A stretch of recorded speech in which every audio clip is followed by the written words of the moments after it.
Hello friends and welcome to another KU review of Kansas basketball. I'm Drew, better known as RockChalk01, and a couple days ago the 23rd ranked Kansas Jayhawks returned home to Allen Fieldhouse to take on in-state rival Kansas State in the first of two meetings in the Dillon Sunflower Showdown. And KU got the win by a final score of 74-51. Thank goodness KU won this game, because if they didn't, there would be a good chance that Bill Self might have gotten fired on the spot and Bruce Weber would have gotten a contract extension. With the win, that gives KU its 200th victory over Kansas State in this series, which makes it the most wins over a single opponent in NCAA Division I college basketball history. Yeah, that's awesome. I about said that it was sad, but it's not. It's sad for K-State fans, but it's awesome for KU fans. So for those of you who do not know, I give positives and negatives about the game during these reviews.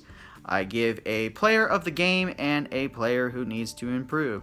So without further ado, let's jump into this. Let's start with the positives. Almost everything returned to normal in this game. We did well defensively, holding Kansas State to 34% from the field and 24% from three. And we shot better than K-State at the free throw line. We shot 88% from the free throw line. K-State shot 71% from the line. We out-rebounded K-State both sides of the ball. In total, KU had 41, Kansas State 34. And on the offensive side of the ball, KU had a 13-9 advantage. 6 steals to K-State's 1, 2 blocks to K-State's 1. Turnovers in this game. Thank God it wasn't a fluke. KU had 6 turnovers in this game, and I said in the Tennessee game that I think it's the least amount we've had all season. There's a good chance that it's the same again, and we forced K-State to have 13 turnovers of their own. So there's a lot more positives in this episode.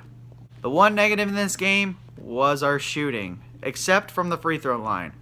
We still struggled shooting the ball from the field. KU shot 43% from the field and 31% from three.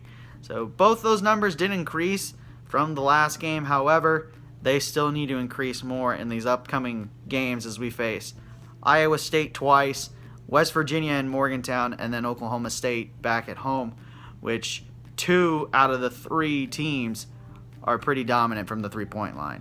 So, shooting is our only negative. Player of the game, it was a doozy, but I have to go with David McCormick in this situation. 18 points, 10 rebounds, and 2 steals on a 9 of 14 shooting night in 24 minutes of play. David played pretty well, and he did well against K-State's bigs, which one of them was over 7 foot, and he almost out-rebounded them by himself. Both starting guys had 11 total rebounds to their names. David had 10. So it was a pretty good night for David. The other person who I thought of, but I didn't give the player of the game to, was Christian Brown. And he finally came out of his shooting slump. 18 points, 4 rebounds, 2 assists, and a steal. And he shot well from the three. 4 of 9 from downtown. And he did that all in 31 minutes of play. So it was a good night for Christian. But unfortunately, he isn't my player of the game because it's David McCormick. The player who needs to improve is Marcus Garrett. Although he filled up his stat sheet, he just did not have a great shooting night.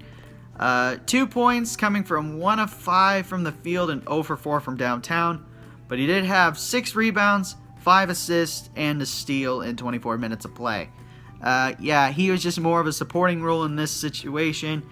And in fact, he was the only starter who did not score in double figures.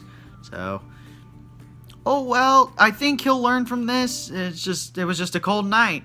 So, Marcus, unfortunately, is my player who needs to improve.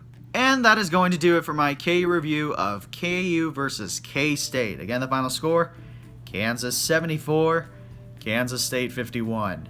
Leave a like, comment, share, and subscribe. Push that notification bell, tell your friends about these videos, and I should see you again for another KU review as the 23rd ranked Jayhawks head down to Morgantown, or should I say head up to Morgantown, to face off at number 17, West Virginia.